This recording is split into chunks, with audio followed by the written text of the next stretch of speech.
చూడండి, లోకసువార్త 1వ అధ్యాయము 41వ వచనాన్ని చదివి సహాయం చేయండి.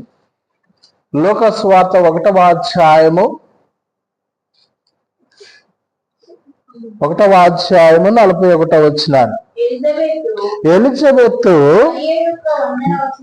మరి యొక్క వందన వచనమును వినగానే ఆమె గర్భములో శిశువు గంతులు వేయుచుండెను.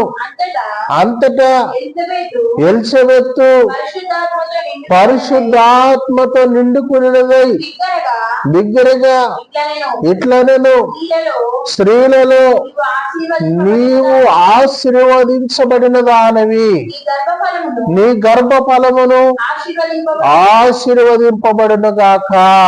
ఆమేన్, హల్లెలూయా. బైబిల్ గ్రంథంలో ప్రియులైనటువంటి దేవుని బిడ్డలారా, కొందరు స్త్రీలకు చేయబడిన వాగ్దానము, ఈ వాగ్దానము ప్రియులైనటువంటి దేవుని బిడ్డలారా చూడండి, లోకసువార్తలో ఎలిజబెత్ను గురించి మాట్లాడుతూ ఉన్న మాట. ఎలిజబెత్ ప్రియులైనటువంటి దేవుని బిడ్డలారా మరియను చూసి వందనమును చెప్పగానే ఎలిజబెత్ కడుపులో ఉన్నటువంటి కుమారుడంట ఏం చేస్తూ ఉన్నాడు? గంతులు వేస్తూ ఉన్నాడు. ప్రియులైనటువంటి దేవుని బిడ్డలు ఎవరు?